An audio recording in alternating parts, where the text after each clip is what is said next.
If you liked this episode, then don't forget to drop a like and subscribe. The next episode of this manhwa will be released once this part reaches 1,000 views or 5 comments requesting the next part.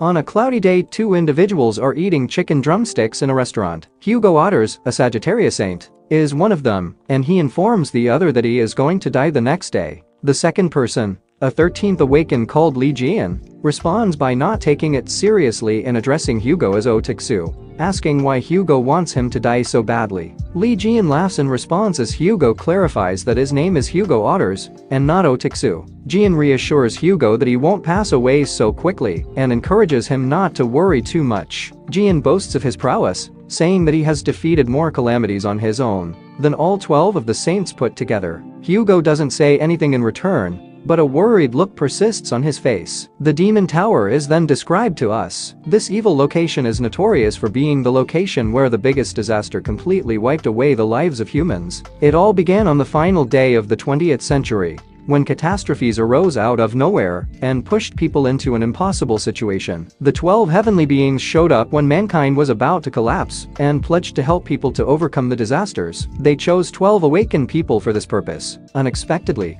the 13th awoke, who had not been blessed by any of the celestial beings, manifested. Surprisingly, compared to the other 12 people, sometimes known as the 12 saints, this awakened person was incredibly powerful and magnificent. The protagonist of the narrative and the one who gave the 12 saints the opportunity to take down the Demon Tower, Li Jian, is this awakened individual. Hugo, a saint of the sign of Sagittarius, meets Jian while they are on their mission in the Demon Tower and thanks him for his contribution to the victory. Jian responds by addressing Hugo as Otiksu and says that for the next 5 years, all he needs is fried chicken, not lip worship. As Hugo asks him that will he ever get sick of eating the fried chicken, the other saints converse about how defeating Crimson Eye will bring them amazing riches. They anticipate at least 100 billion won. Given the severity of the catastrophe, Jian interrupts them while they are discussing it and advises them to at least accept being able to stay at a 7-star hotel for the ensuing 10 years. He dons his face mask and declares that the Crimson Eye has brought numerous nations to the brink of bankruptcy. One of the saints replies that Jian needs a lot of cash to negotiate with them since he needs to mend his broken face and hurt body.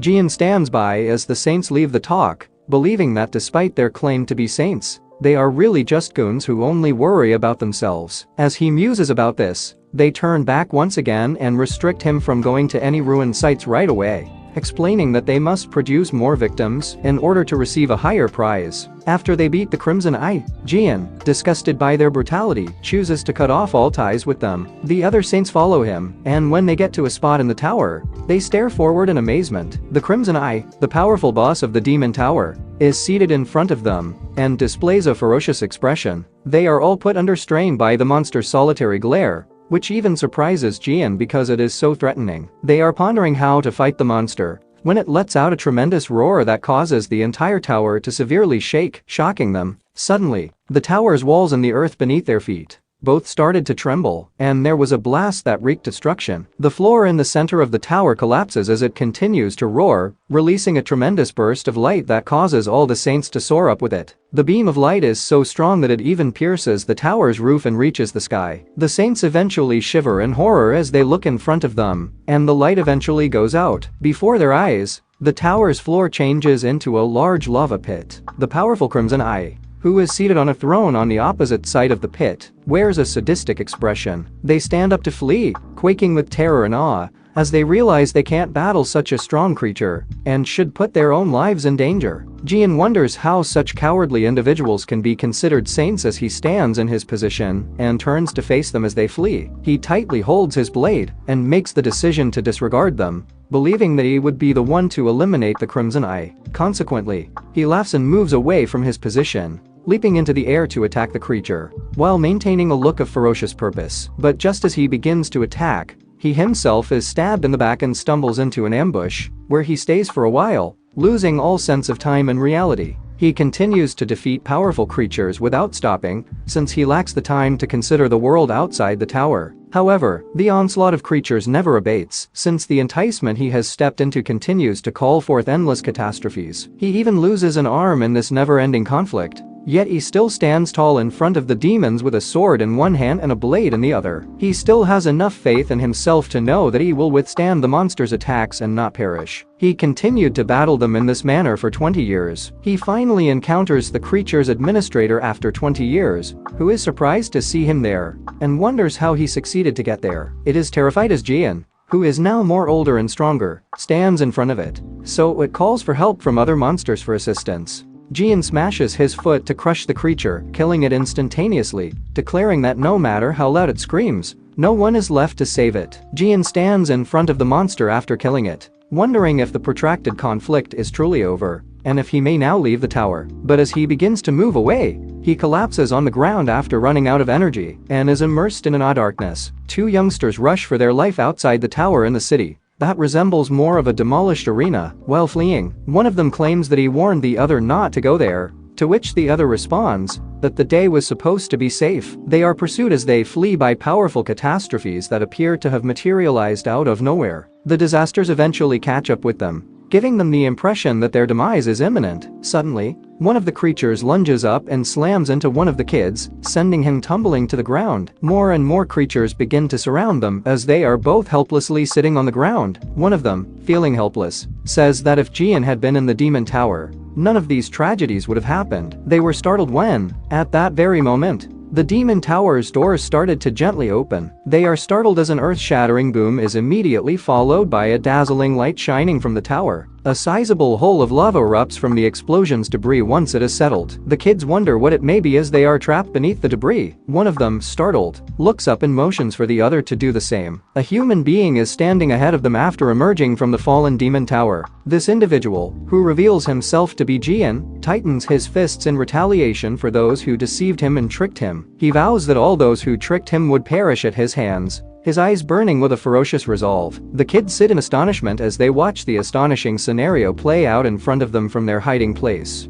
among the wreckage of the monster tower that has fallen. While they watch, Jian stands before them, destroying formidable foes like bugs with his bare hands. The kids are amazed as they watch him and comment that they are orange-class disasters that even highly ranking awakened people find difficult to overcome. But it is beyond their comprehension to see how Jian treats them like insects. Jian notices them as they talk amongst themselves and turns to face them, because he thinks they could be creatures hidden amid the debris. He suddenly leaps into the air, startling the kids, and descends in front of them, clearing the debris and showing them to them, shocking them. Jian recognizes that the kids are humans as they begin to flee in terror, quaking and questioning why he would harm them. He concludes that it all has been cleaned up in light of that, which causes the kids to exhale in relief. The youngsters express their surprise at the appearance of a person from the tower as he looks about. One of them, though, thinks it's impossible since he thinks he just so happened to be present as the tower was coming down. Behind them, a massive shadow appears out of nowhere. Then a massive boss monster appears. When the kids see this, they are in a state of deep disbelief and decide to leave right away.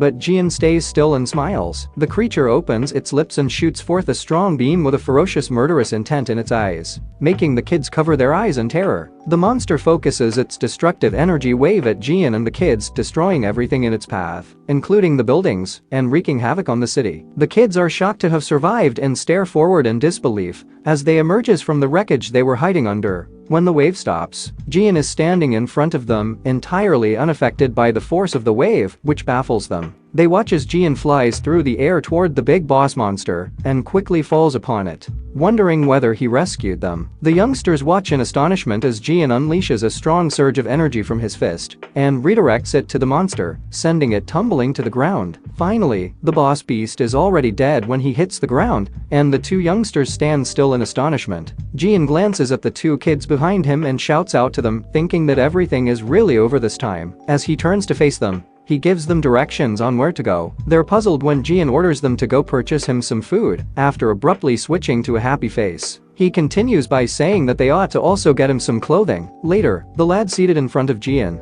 are shocked by the cost, as he places a depleted bowl of noodle on a table in a fast food restaurant. Jian responds that he held back a bit, since he doesn't have enough money, as they exclaim their disbelief at how much he ate, leaving them angry. He comes to the waiter again and asks for a second serving of soup, saying that they pledged to buy him anything he requested as a sign of appreciation, which enrages the youngster. One of them suddenly inquires about his identity and his activities near the tower. They are surprised when Jian responds while he is busy brushing his teeth and says that he got out of the tower. Changing the subject, he goes to the youngster and asks, "Who are you?" adding that, because he can detect magic in him, the boy doesn't appear like a typical human. In answer, the other person says that Jimin is a follower and asks if Jian is also a follower who was blessed by the divine entity to awaken. Jian disagrees, claiming that he is not required to serve them. He then observes his own image in the spoons and is startled to realize that his face isn't as harmed as it once was. Hey, quick fact, 97% of you watching aren't subscribed.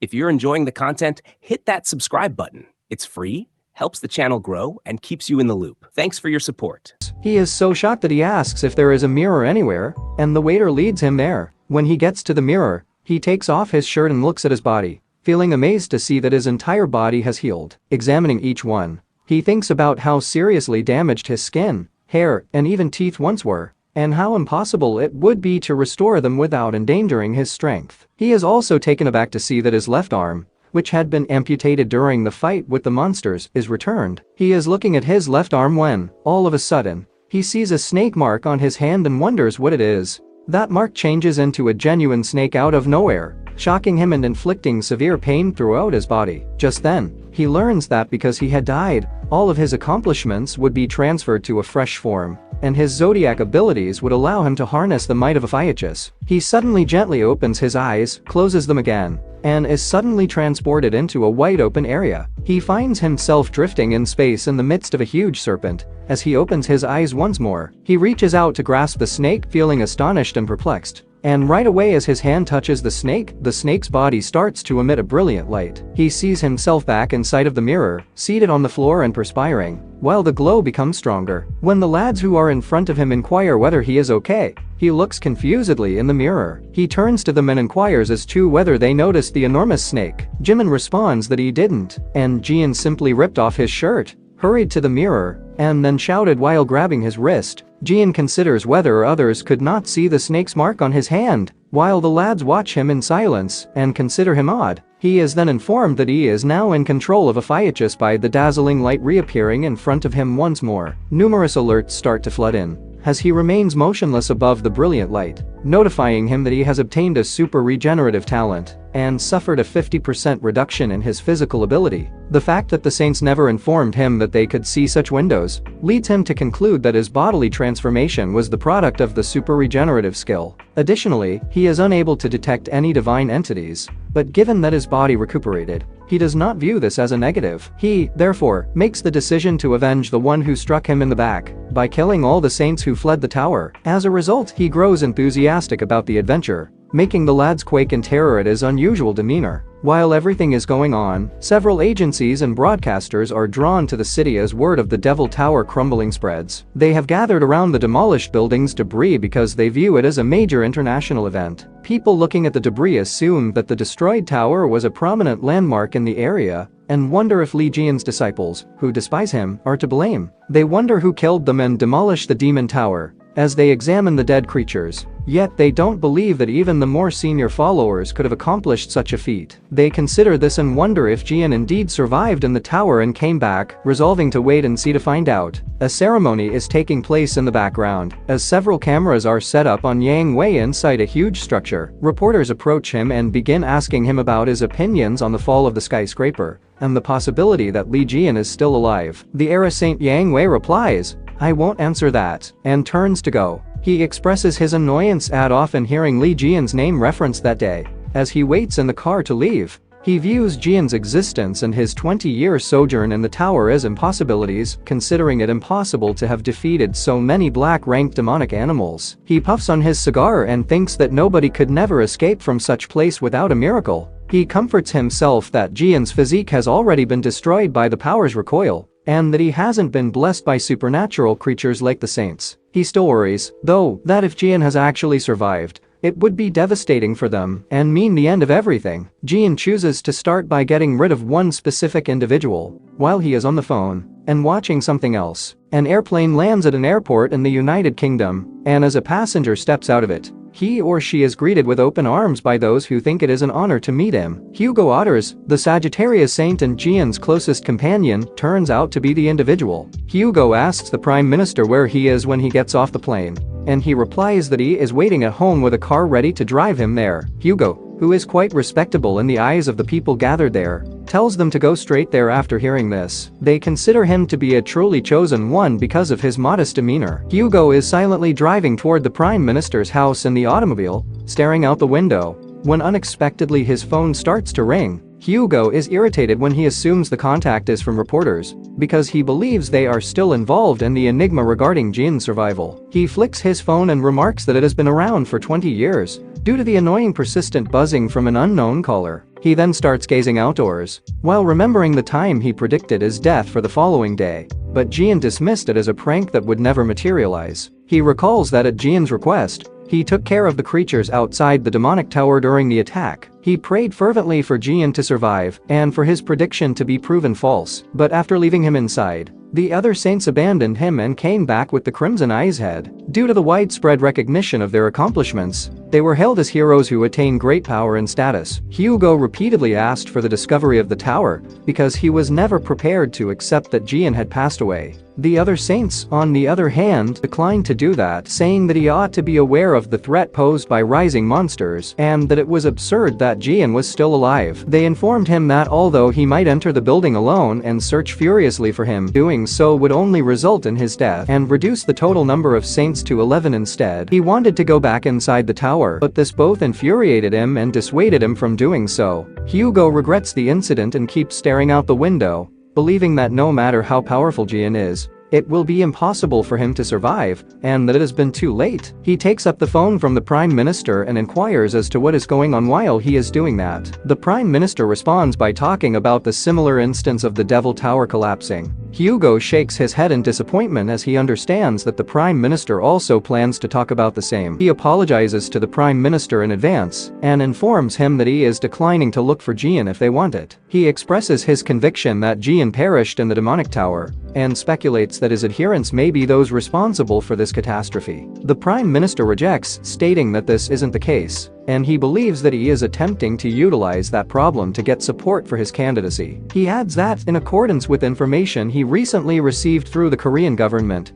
Hugo's phone call from a few moments earlier was actually from Jian, which leaves Hugo bewildered. Hugo shouts and orders the driver to stop the car right away, which the driver complies with as he is overcome with great shock. He examines his phone as he is seated in the car, finding it unbelievable and doubting that Jian was the source of the calls. His disbelief grows when he takes up the phone and examines the screen, which shows 30 calls that went unanswered and a message. He eventually brings the phone to his ear and selects the voicemail. An instantly recognizable voice addresses him as Oh Taek-soo, promising to hunt him and murder him, while wishing him luck. Hugo is in a state of utter shock and questions whether Jian is actually there. Then, disregarding his business in England, he orders the driver to instantly turn around the car and return to the airport. While all is going on, Jian is sitting in the fast food restaurant holding his phone, believing that Hugo has actually matured and learned how to reject his calls. The lads keep staring at him and asking him who he was phoning, to which he replies that they would find out shortly. He notices the phone, something he had never heard of before, and thinks it's a cool device.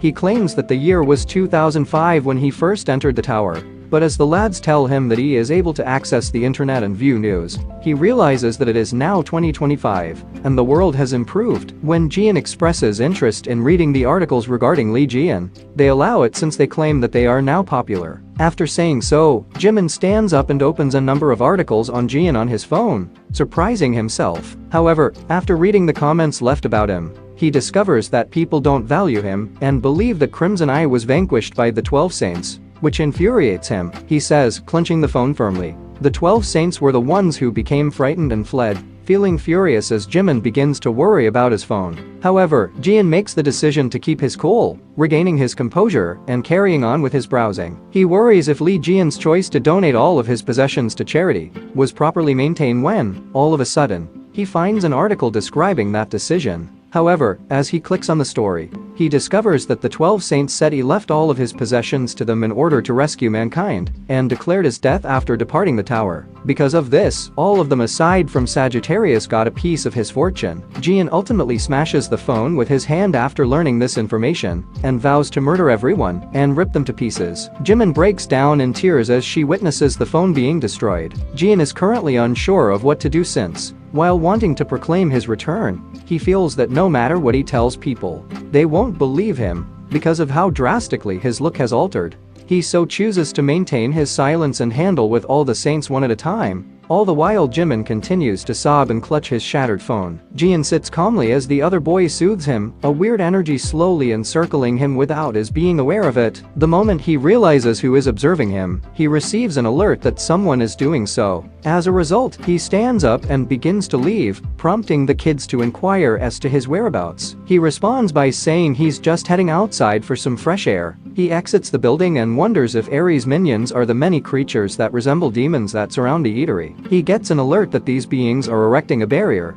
and lessening the power of other zodiac signs at precisely that moment, along with a demand for a tribute. He is outraged by this and decides to discipline them. He turns round to see two individuals approaching when he hears someone yell his name and express their irritation at hearing it everywhere. One of them says that he has received all the attention in the press and questions what it is taking place, while him becoming a lost case, as he observes them with uncertainty. Jimin recognizes them as members of the Gemini Divine Cadre. Upon looking at their badges, which have the sign of the Gemini zodiac, he then begins to feel uneasy. The moment the individuals notice Jian, they halt abruptly, and Jimin instructs Jian to go back inside, so they won't get into a fight. Jimin suddenly understands that they are unable to prevent what is going to happen when one of the two asks him why he is obstructing their path and orders him to move on. Just then, the cigarette smoker inhales the vapor and exhales it across Jian's face. He responds by remaining motionless, and when the guy approaches, he asks if he is furious, encouraging him to try hitting him if he is. The female advises the individual to leave him, claiming that he could be terrified, when he continues to stand calmly in response. They start to leave after saying that those who are losers like him admire Li Jian. They keep remarking that Jian is the least powerful of the 12 saints while he stands there, doing his best to contain his rage. Jimin and his pal had come over at that very moment, complimenting him on his attempts to maintain his composure. The very next second, though, Jian explodes with rage and turns to the Gemini disciples, calling them roaches. They turn around, shocked and furious, questioning whether he actually called them roaches. He loudly agrees and refers to them as a pair of cockroaches once again. The guy approaches him again and asks him to repeat what he said, describing him as an average person from whom he is unable to detect any mana. Jian raises his finger towards the individual's forehead as he speaks,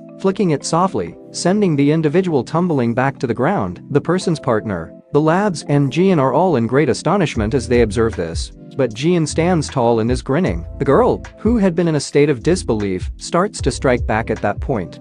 Jian responds with a smile, saying she was wrong to assume he wouldn't see her activities from behind. He flicks her with his middle finger as well, turning around quickly and forcing her to fall to the ground with her companion. He boldly asserts that they didn't even measure to that much after accomplishing that. The lads worrifully inquire of him, how can he use his abilities in the center of the street? He turns over and replies that if he had used his actual skills, they would have perished. The kids are in utter disbelief as they realize he vanquished the A-rank followers with just a flick of his finger. Jian walks up to the Gemini disciple, sits down next to him, and looks at the necklace he is sporting. Jian explains that he got a strange sensation when striking the individual, which he relates to the necklace, and takes the necklace off his neck while holding it in his palm. He then looks to the kids and asks whether it's a heavenly artifact, questioning why people like them would have something that saints usually only have. Surprisingly, the kids inquire as to whether he is actually ignorant, admitting that a few decades ago, tragedies had almost wiped off humanity. As a result, the saints developed heavenly cadres, since it would be difficult to rely just on 12 people to preserve mankind. They clarified that individuals who have been made powerful by the saints and given awakening are known as disciples, who are all ranked according to their faith and strength, and are all under the direction of the saints. They also reveal that certain followers are given gifts by supernatural creatures in exchange for their dedication. Jian becomes aware of the vast changes that have taken place in the world, while his 20-year exile as a result of this epiphany. He glances to see the same celestial beings hovering about them as Jimin screams out to him, pleading with him to look away. He learns simultaneously that these animals are taking pleasure in the scenario and urges him to get rid of the two people, while offering a beneficial reward in exchange. The moment Jimin notices this, he is astounded to realize that he has the attention of the houses of the divine beings, which act as their shadows, and against whom is to oppose the heavenly beings. In light of this, Jimin begs Jin to abide by their requests and follow their instructions. Jin recognizes in reaction that Yang Wei himself, as well as the servants of Ares, are in a similar situation, seeking to sate their thirst. Because of this, he lifts one foot and stomps it down with vigor. This produces a strong wave that scatters the divine beings as they are trapped in a storm. Jin stays firm and wonders how the holy beings dared to challenge him, as the effect of this wave approaches the sky, driving the creatures to escape. Jimin understands that Jin isn't an ordinary guy, because such powerful demonic beings have withdrew, and the walls have disappeared. Jin turns to Jimin and reiterates their assertion that the individual who he recently knocked out is Gemini's student. In answer, Jimin nods in agreement and discloses that they are members of the Heavenly Cadre, the most powerful force in the nation, and an elite group made up of a number of powerful individuals. Jin concludes that, in light of this, these individuals must be quite wealthy, as seen by the person's branded clothing and possessions. The guys are startled when he reaches out to that individual once more and begins taking away all of his possessions. Hey, quick fact, 97% of you watching aren't subscribed. If you're enjoying the content, hit that subscribe button. It's free, helps the channel grow, and keeps you in the loop. Thanks for your support. Jin joined them as they left their apartments. Jimin tells Jin where his apartment is as his companion indicates to the one he lives in, pointing towards a colossal building in front of him. After that, they both turn to Jin, and Jimin expresses his gratitude to him for saving their lives and bringing them back home without incident. He opens his eyes, nevertheless, after a little period during which he receives no answer. Jin stands yawning in front of him and asks if he's going to go inside, saying that he's tired, which makes him think that Jin plans to accompany him to his house. Jin changes his attire and trims his long hair after spending some time inside the house, completely changing how he looks. Jimin then comments on how beautiful his new appearance is, and expresses surprise that he trimmed his hair when he emerges after that. He recalls how, in the past, he had valued each and every hair, for as a side consequence of his powers, he had been losing hair constantly. He is happy when he looks away at that same moment. He finds a little, mosquito-like catastrophe, and wonders why it isn't his home. Jimin is astounded by his skill as he is, believing that even experts wouldn't be able to kill it, as he uses his hand to effortlessly smash it without turning around to it. However, Jin becomes agitated when such minute disasters keep happening to him, and Jimin speculates that he might be releasing a perfume that attracts disasters. Jin, on the other hand, thinks that there is something about this house that is drawing them, so he steps back to search for it. He points to a number of evil artifacts that are arranged on one of the racks and claims that these are to blame for the ongoing disasters. Jimin replies that he obtained those things straight from the Gemini saint. Jimin holds up one of the sculptures in his hand and says, "These are blessed by the saint," when suddenly Jin breaks it. Jimin lays on the ground, unable to comprehend that such a priceless statue has been damaged, as Jin stands and says it is horrible. Then Jin selects a mask from among those things and queries Jimin as to whether it is the artifact that keeps track of its user. Jimin then keeps staring at him in shock as he walks over to the rack and starts inspecting each item of equipment before discarding it. Jin discovers after examining all of those items that these saints have not only taken his cash, but are also exploiting others by selling them evil artifacts. Jin orders him to throw away all of those, feeling furious at the very concept. A person standing outside of the entrance hears their words coming from within during this time. The individual enters the house feeling astonished, as Jin is occupied with destroying the divine artifacts one by one, ignoring Jimin's protests. Jin questions him while he examines him, and Jimin is pleased to see him. Jin stops acting out after the individual answers his question by admitting that he is the owner of this house. In the meantime, Yang Wei learns at home that his subordinates in Korea have mysteriously vanished, which has caused their Korean branch to be in a panic right now. Yang Wei is left wondering who would have done it, given the fact that those beings were the direct offspring of divine beings, whom no awakened person would ever dare to pursue. Yang Wei assigns his secretary the responsibility of contacting the other saints to see if they have discovered any suggestions in light of this. Yang Wei says that the Sagittarius saint is currently in England, and they need not worry about him, to which the secretary agrees and informs Yang Wei that he is unavailable as per usual. The secretary, however, informs us that Hugo left right away after arriving in England. Yang Wei is surprised to learn that the person's destination is Korea. When he inquires about where he went, Hugo was Jian's closest friend, so Yang Wei wonders if the rumors of Jian's survival are to blame for Hugo's behavior. He begins to wonder if Jian has really returned alive as a result of this. Yang Wei, who is now overcome with worry and annoyance, snatches a candle stand and hurls it at the secretary, ordering him to look into the situation carefully. When the client requests more information, the secretary explains that the site where the underlings vanished is also where a Gemini disciple who was unconscious was found. The disciple was reportedly found laying on the streets following an altercation with an attractive man. Yang Wei claims that the person couldn't be Jian when he hears the adjective handsome, since he thinks Jian's face was seriously harmed. Nevertheless, given the reports of Jian's return, he is still apprehensive about the current situation. Yang Wei is concerned that his authority may be undermined if this keeps happening, as the members of the divine family have mysteriously disappeared and were unable to defeat the Spider Queen. As a result, he tells his assistant to get a private aircraft ready and says he will fly there himself to look into the matter. After making this statement, he puts on his cloak and instantly leaves to perform a quick investigation. The person who argued with Jian is currently being treated for a serious condition on a ventilator in a Korean hospital with a Gemini affiliation. A senior citizen who is standing next to him has a wave of rage and wonders who had the gall to hurt his grandchild. The elderly man turns to someone nearby in frustration, and that person comforts him and tells him not to be concerned about what happened. The person going by the name Min Sungoon addresses the elderly man as chairman and claims that the celestial Gemini cadre sent him specifically for this reason. The owner of Jimin's home, Sunjae, confirms what Jimin informed him about Jian, saying they had met at the Demon Tower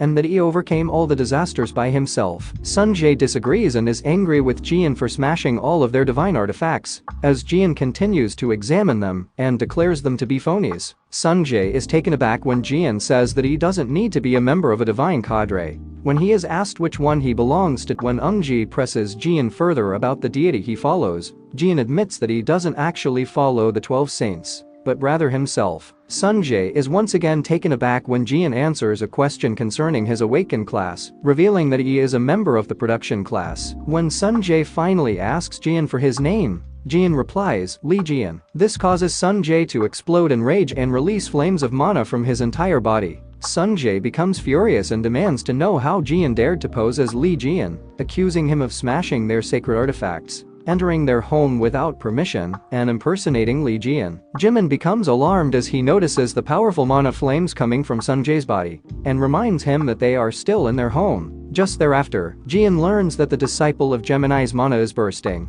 which he finds interesting and declares he will use to set his house on fire. Jian just then activates his recently learned ability, the Gaze of the Divine, and checks Sunjae's data, understanding that he is a potent Gemini disciple who belongs to the Punisher category. Jian calls Sunjae a genius for being able to use a powerful summon at such a young age. After witnessing all of this, Jimin orders Jian to go, claiming that Sunjae is a serious Lee Jian enthusiast and an A-ranked Gemini disciple. As his powers start to grow, Sunjae, who is enraged, orders Jimin to leave the house if he doesn't want to perish in the meantime. He is astonished when Jian suddenly stops him from playing with fire in that manner by reaching behind him. Jian immediately aims his energies at Sunjae, bringing him to the ground. Jian queries whether Sunjae intends to set the entire structure on fire while in a good mood. After such a tremendous strike, Jimin wonders if Sunjae is even still alive. Jian reassures him that he is, though, as he stands shaking in amazement. Jimin questions whether it is indeed the case as he observes Sunjae lying unconscious on the floor,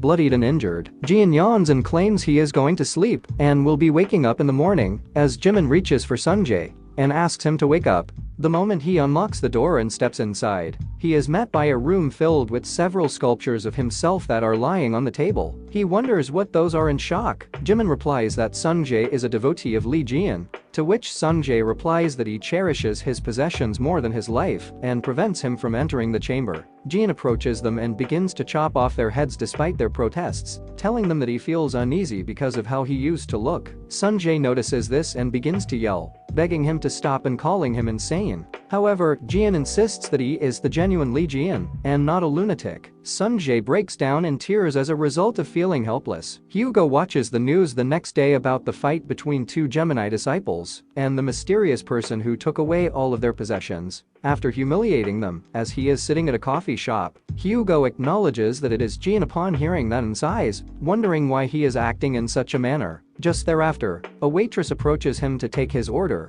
but Hugo swiftly identifies her as Yang Wei, which surprises him. Yang Wei informs Hugo, with a wicked smirk on his face, that he hasn't been able to reach him in a long time. He places his hand on Hugo's shoulder and adds that Hugo must have thought of Jian, because he is also in Korea, urging him to share all he knows. Hugo becomes outraged in response, declaring that this is why he despises Yang Wei, who has a tendency to seize other people's bodies. Yang Wei abruptly exits the waitress's body, leaving her perplexed as to what she was doing a short time earlier. Hugo is angered by Yang Wei's cruel methods and believes he must find Jian before anybody else. Meanwhile, when food shopping in the Bucheon Gyeonggi market, Jimin asks Sunjae whether that guy is indeed Li Jian, but Sunjae denies it, claiming that he looks entirely different. He claims that Jian is a hero who protects mankind and cannot be a thug like that individual. Sunjae refuses. Jimin is reminded of the fact that his father is the Sagittarius Saint Hugo, when Sunjae claims that it is something his father told him, demonstrating his certainty. Sunjae advises that they change the subject by paying for their purchases at the counter. But just then, they hear a thief yell from behind them. They abruptly collide with someone who quickly pulls out their wallets and sprints ahead as they turn to look. Due to their speed, Jimin immediately identifies them as Scorpio disciples, and Sunjae is incensed that they are abusing their powers to steal. They are concerned that if the thief keeps robbing at this pace,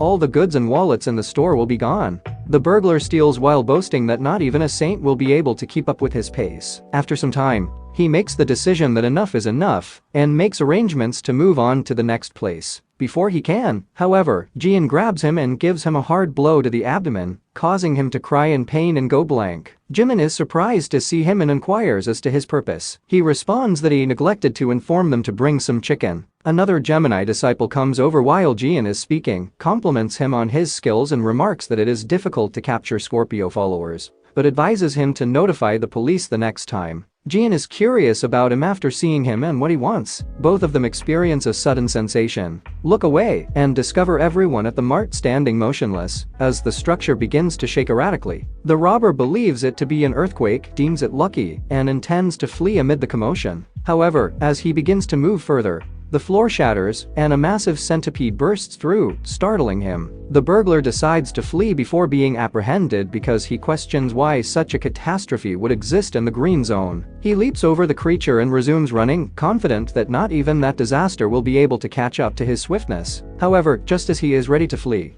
the monster's face materializes in front of him and rips him to pieces, killing him instantly. The onlookers look at it in horror as a strange-looking monster with a human face suddenly arises atop the monster's head. At that point, it is revealed that the Spider Queen and other deadly high-ranking tragedies have arrived in the mart, advising the populace to leave the area right once. When people hear it, they start frantically rushing in the direction of the exit, pursued by an endless influx of monsters that turn the region into a red zone. A little youngster stands close to the monster, sobbing helplessly, while people flee in all directions for their lives. Jian arrives from behind and delivers a single punch to the monster as it approaches, with the intention of killing the youngster. The youngster watches this in shock as Jian turns to him and warns him to pay attention to where he is going, making the youngster shudder in terror. Jian raises his hand to the youngster as he approaches and inquires about their well-being, but much to his amazement, the kid screams and rushes off. When he sees that, he is angry but also happy that the child was uninjured. He then turns to face the demonic being he just killed and wonders why there are more disasters in the mart than there are people. He can't think of a cause, but as the dangerous monsters approach, he realizes that it has been a while since he warmed up. Yang Wei, who is in a vehicle, hears that a disaster has invaded a mart. Yang Wei is astonished to learn that the Calamity is the Spider Queen. This is awful news for him, and Yang Wei worries if it somehow escaped, given that they failed to subdue it the last time and only just managed to shut it. He believes it would be challenging for him to handle a red-level catastrophe alone. He remembers that as the disasters started to occur, people grouped them into 6 categories, with blue denoting purity, green denoting safety, and yellow denoting warning. The ones on the orange level were seen as dangerous, the ones on the red level as the monarchs, and the most perilous, the ones on the black level, as the monsters signifying the annihilation of humanity. Yang Wei speculates that if a red-level Spider Queen has been detected, the mart may already have turned into a red zone as a result of this knowledge. When his driver inquires about what they should do with the mart at that precise moment,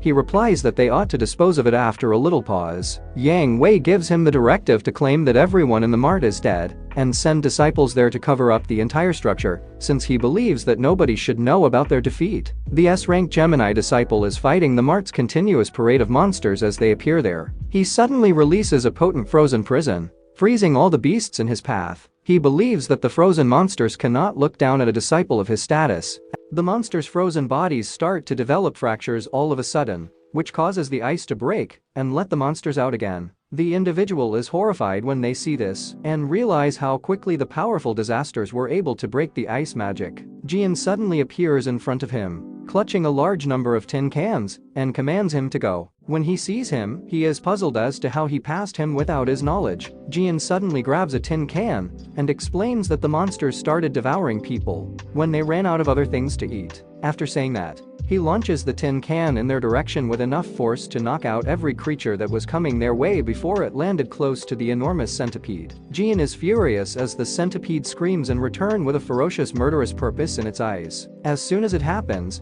he rises up quickly and slashes the creature in pieces with a knife. As they observe this, Sunjae and Jimin are overcome with astonishment, and Jian starts to get notifications about getting more materials and his developing zodiac experience. He stares at his palm, which starts to gleam, and wonders what new resources he has gained. He plans to practice his new skill later. Jian is happy with how well he moved despite suffering a 50% physical ability penalty, and he anticipates being stronger than when he was proactive. The S-rank ice magic user is left speechless as Jian dispatches the creatures with ease, despite them scarcely being impacted by his power. He observes Jian handing Sunjae the knife he used to slay the monster, while claiming to have discovered it at the residence. The disciple worries where a person like that appeared from as he studies him. He suddenly has an insight and screams out to Jian, telling him that he is the culprit who attacked their followers, which surprises Jian. He then hits the individual so hard that he is knocked to the ground, while recalling the two Gemini disciples he argued with outside the restaurant. The person replies that it was simple for him to know, because the attire and insignia he carries belong to their student. They say that the badges are divine artifacts, exclusively awarded to S-rank Gemini devotees. He believes that Jian's strength must also be a result of the badge. Jian pulls the emblem from his clothing, wonders why it was there, and smashes it with just one finger. He is stunned by this, but Jian just stands there, explaining that these artifacts are only decorations that were traced by the saint, since she has remained the same during the 20 years. Jian turns around and sees the fearsome Spider Queen when suddenly another enormous creature arrives behind them, shocking Jimin. Jian rushes in its direction at a high rate of speed, as the Gemini disciple stood startled after seeing the Spider Queen. He calls out to the monster, then punches it hard while holding it, sending it tumbling to the ground. The citizens, along with Sunjae and Jimin, look at him in disbelief, but the Gemini disciple thinks it's crazy. He thinks it incredible that Jian attacked the powerful Spider Queen without using any divine artifacts and brought it to the ground. Sunjae and the other Gemini disciples immediately recognize this voice as belonging to their heavenly cadre leader.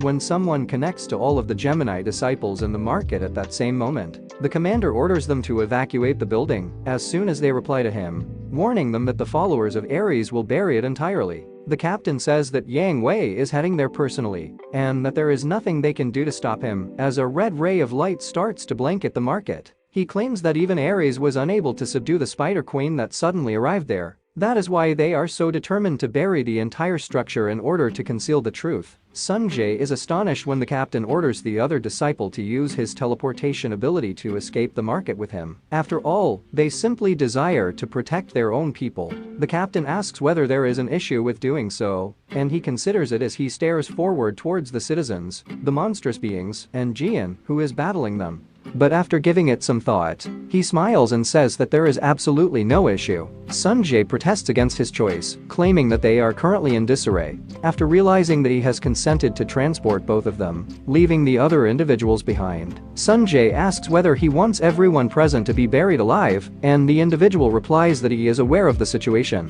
while continuing to stand with his back to him. Sunjae is perplexed when he says that it would not be beneficial for them to inform the populace that the Spider Queen emerged in the center of the city. He says that the citizenry would challenge the Celestial Core in reaction, which will undermine their commitment and reduce the power of the divine creatures. He calls for Sunjae, saying that he can still transport 2 people at once, and that he has been commanded to save him. He also promises to transfer Sunjae out on his own. Sunjae asserts that there are several other individuals who were unable to go, but he does not want to leave Jimin behind. Frustrated by his hesitation, the person wonders why he is bothering him in such a dire circumstances, and declares that he has no intention of being buried alive, because he delayed because of idiots like them. He begins the teleportation spell as a result, grins, and tells Sunjae not to bother about the burdens, because he can't defy their captain's instructions to. He then abruptly bestows the teleportation spell on Sunjae, shocking and infuriating him. The individual chuckles as they approach him and inquire about Sunjae's intentions to engage in combat. He explains that both of them are at entirely different skill levels, and tells Sunjae to quit feeling bad and start acting wisely. Jian was fighting a huge monster when it suddenly fell onto him, sending him flying to the ground and trapping him beneath the beast. Then Jian comes up to Sunjae and Jimin and asks them why they're still there, and tells them to go right now, since it's dangerous. Sunjae responds that the escape is blocked by disasters, so they must either utilize teleportation or battle the calamities to survive. They further report that there are several injured persons, and that the followers of Ares are obstructing their path out of the structure. Jian thinks the situation is problematic after hearing this. The individual complains bitterly about being stomped by Jian after exiting. Jian turns to him and claims that it was he who left the others and fled on his own. In response, he pulls out his phone and activates the teleportation spell.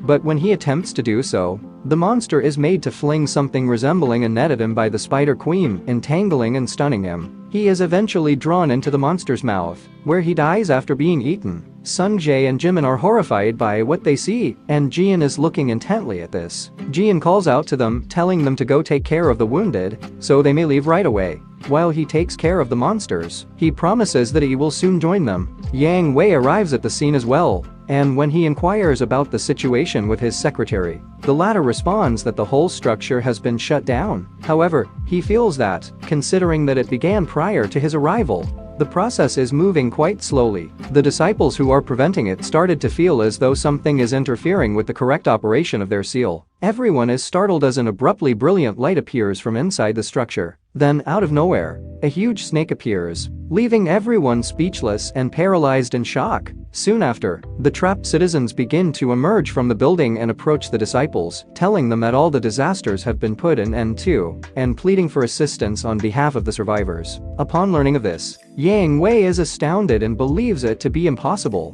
believing that even he is incapable of killing the spiders. His followers are instructed to wait outside while he checks it personally. As soon as that happens, he abruptly springs to his feet and uses a shortcut to quickly enter the building.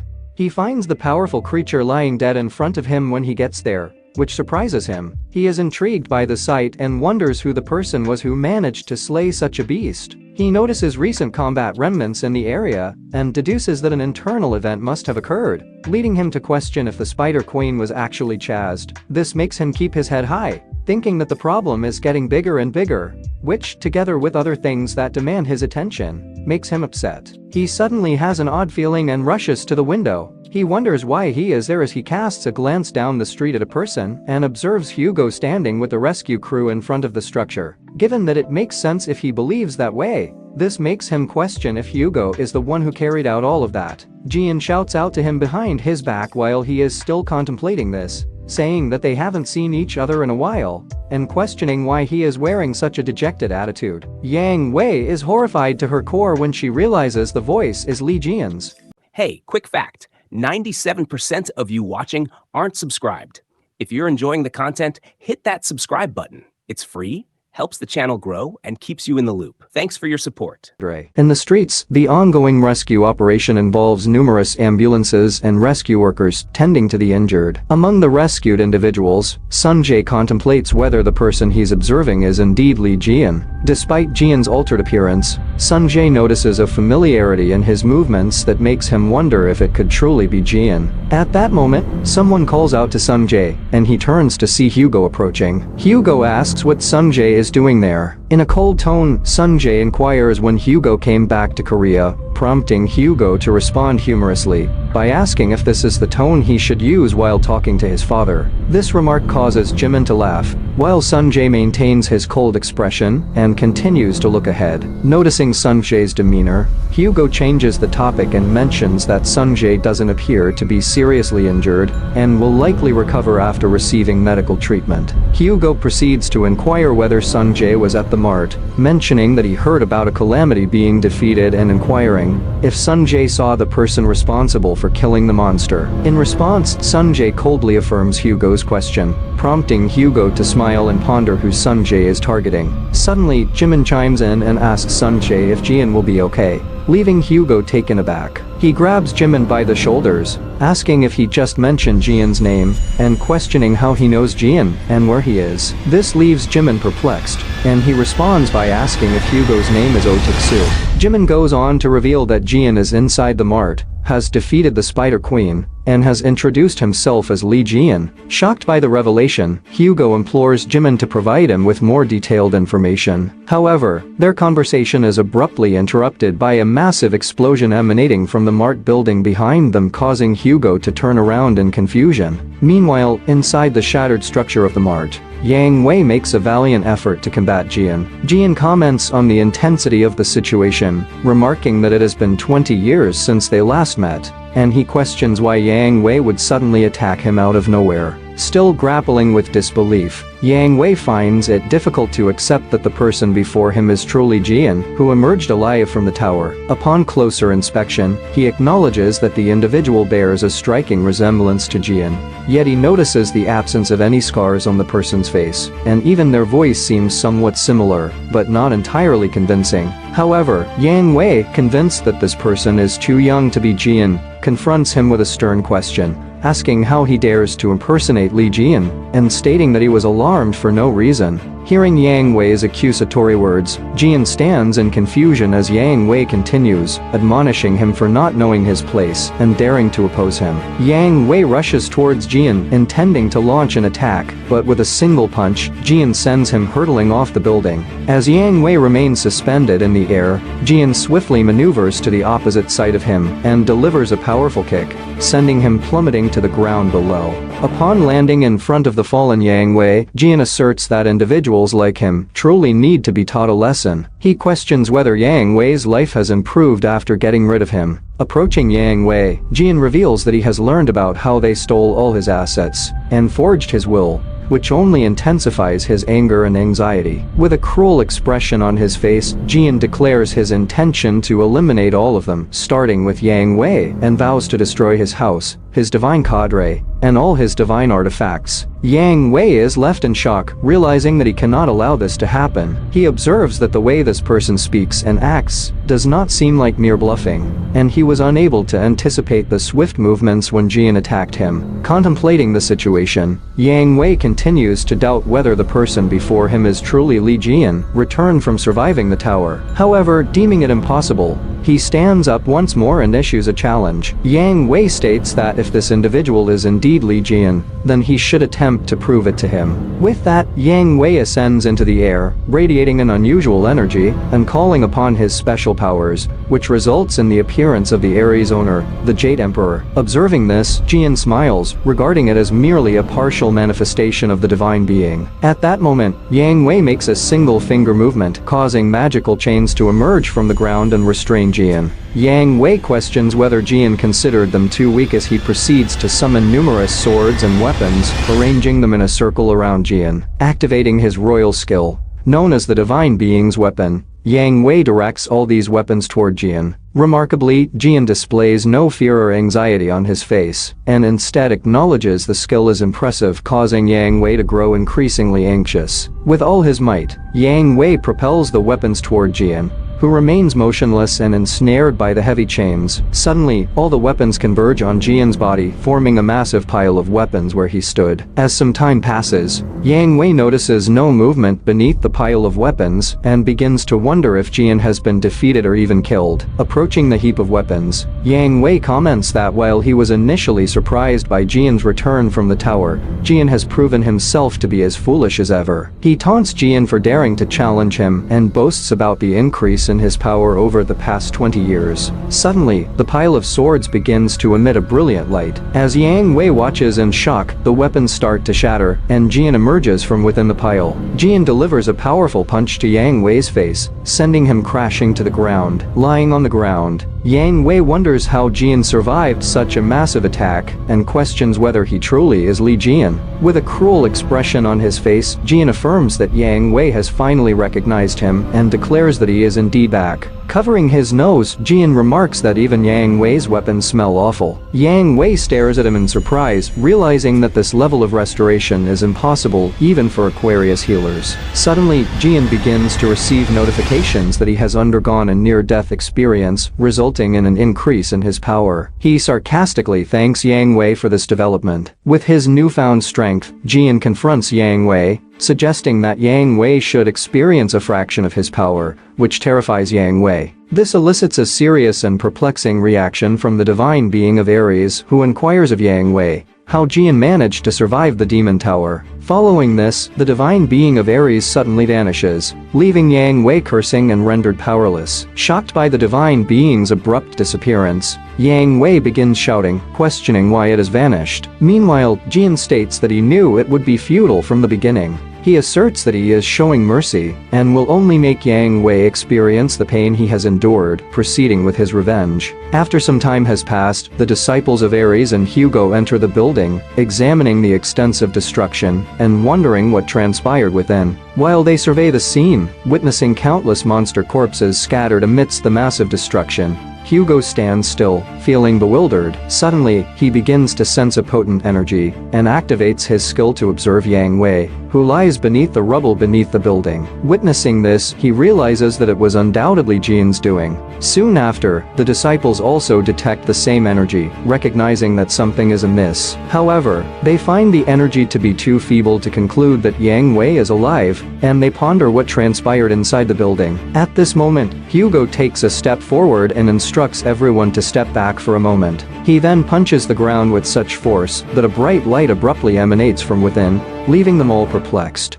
The force of Hugo's punch shatters the floor of the building, creating a massive hole through which Hugo descends beneath the building and lands there. Upon his arrival, he discovers Yang Wei lying on the ground with a note from Jian placed on him. The note reveals that Jian has gone to Yang Wei's location, leaving Hugo to ponder Jian's intentions. Meanwhile, Jian arrives at a colossal museum that belongs to the Aries family, where he believes the divine artifacts stolen by Yang Wei are likely to be housed. Upon entering the museum, he notices a large crowd of people gathered inside, busily taking photographs of various exhibits. Jian's attention is drawn to a massive gold statue of Yang Wei prominently displayed in the museum, leading him to conclude that Yang Wei's obsession with displaying his wealth is quite evident. At that moment, Jian begins to detect the familiar scent of his stolen artifacts emanating from a particular corridor. He swiftly heads in that direction, discovering a multitude of items along the way, although most of them turn out to be counterfeit. However, his search yields a joyful discovery when he comes across his toothpick, carefully encased within one of the glass display boxes. This find fills Jian with immense satisfaction,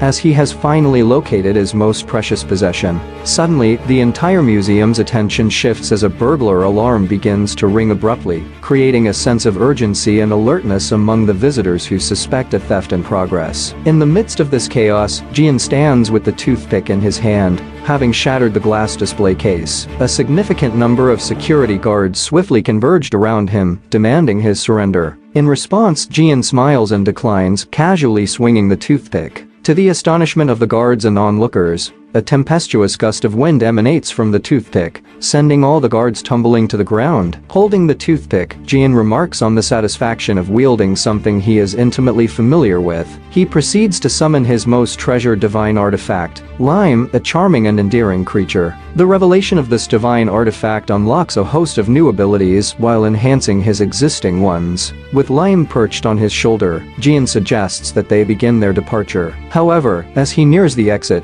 he detects a potent energy emanating from a door, signaling the presence of Ares' divine artifacts. Fearing leaving empty-handed, he decides to open the door and venture inside to retrieve the items belonging to Yang Wei. Hugo arrives at the museum in the meantime, and is startled to see people fleeing the now inferno-covered structure. This harrowing scene overwhelms him with a mixture of emotions, including frustration. Hugo, who is standing in front of Jian, addresses him as he exits the museum. While carrying a sizable sack filled with divine artifacts and experiencing hunger pangs, this unexpected encounter startles Jian. Hugo, with tears in his eyes, begins to run towards Jian, initiating a heartfelt and emotional moment between the two. As Hugo reaches out towards him, Jian abruptly states that they can no longer be friends. To Jian's surprise, Hugo disregards his statement and extends his hand towards the person approaching behind Jian, mistakenly assuming that person to be Jian.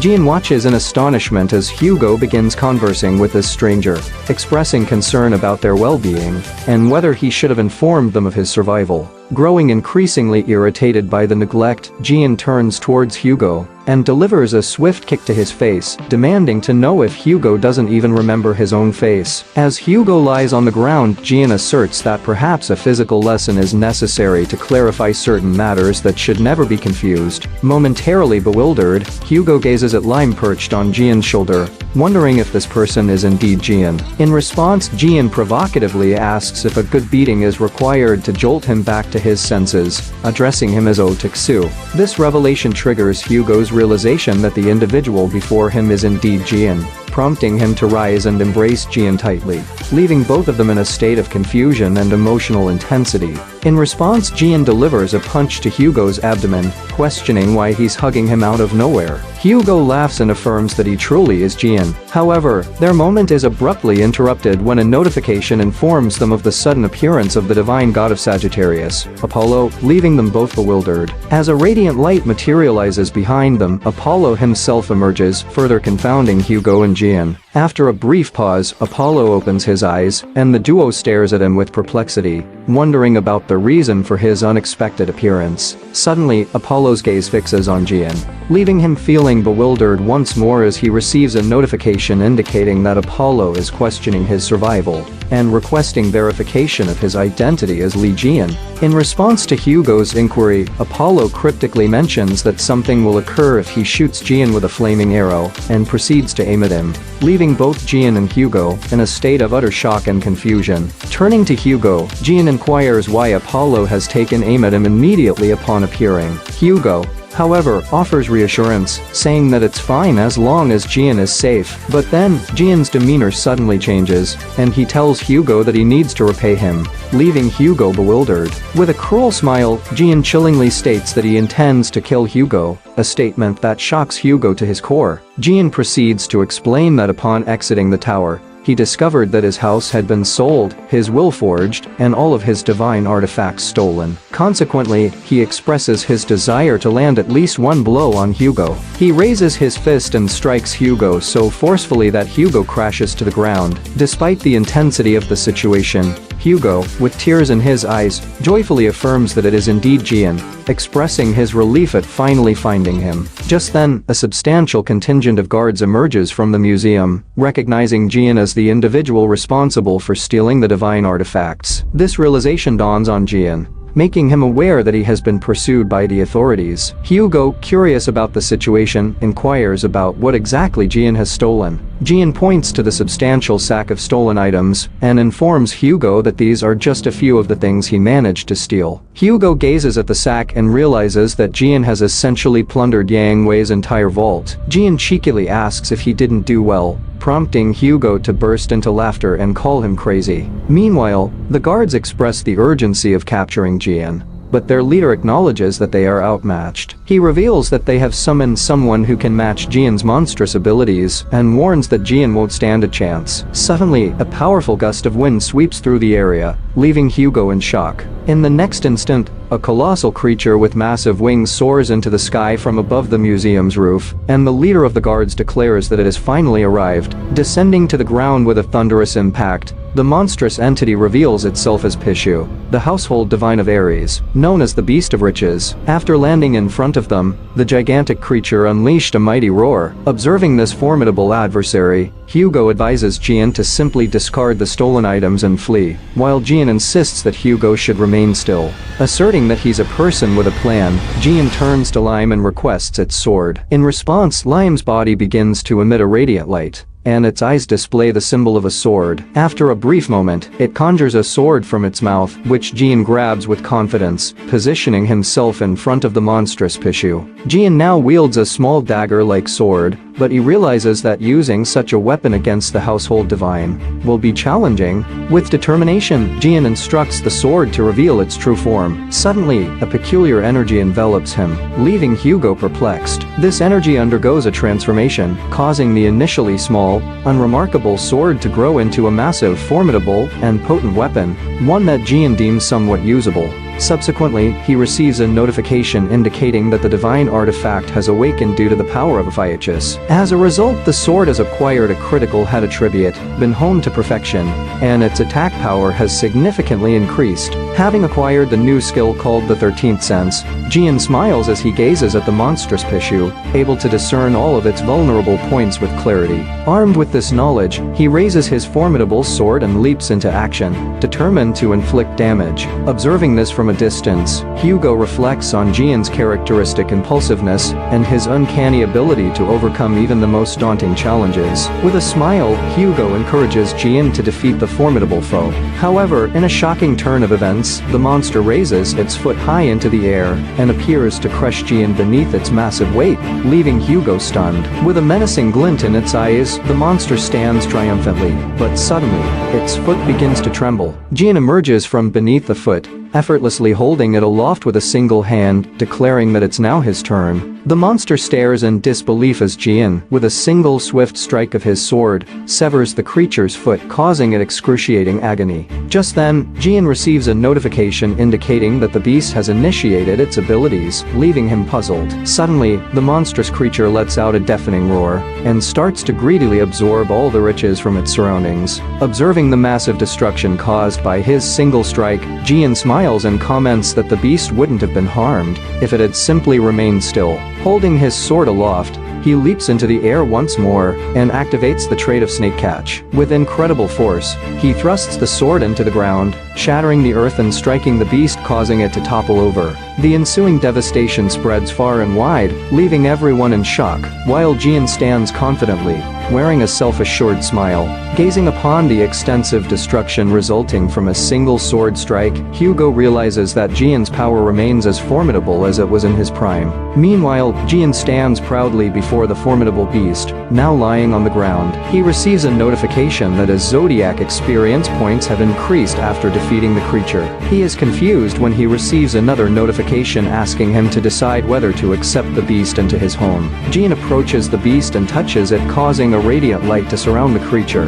Jian is aware of his special ability to control household divines, a privilege held only by the 12 saints. This leads the beast to rise once more, followed by a notification indicating that it has now become Jian's underling, part of his household. The beast then adjusts its size to be held by Jian, its new master. Jian contemplates that, as the Beast of Riches, it can be used to store all his treasures. Observing Jian holding the beast, Hugo is astonished by the transformation of the household divine into Jian's underling, and wonders what occurred during his absence for Jian to acquire such an ability. Suddenly, Jian receives a notification that he can give a name to the beast. After some thought, he suggests the name Piggy Bank, shocking Hugo with his choice of words. Later that night in Hugo's house, he vents his frustration on Jian, labeling him a traitor and expressing his worry about his well-being. Meanwhile, Jian, busy repairing his divine artifacts, mentions that he got married and was enjoying life with his family, while his friend was trapped in the tower. Jian proceeds to express his grievances and frustrations stemming from Hugo's actions, further emphasizing his disappointment. Rising from his seat, Jian mentions that he won't be able to stay at his own house. Hugo,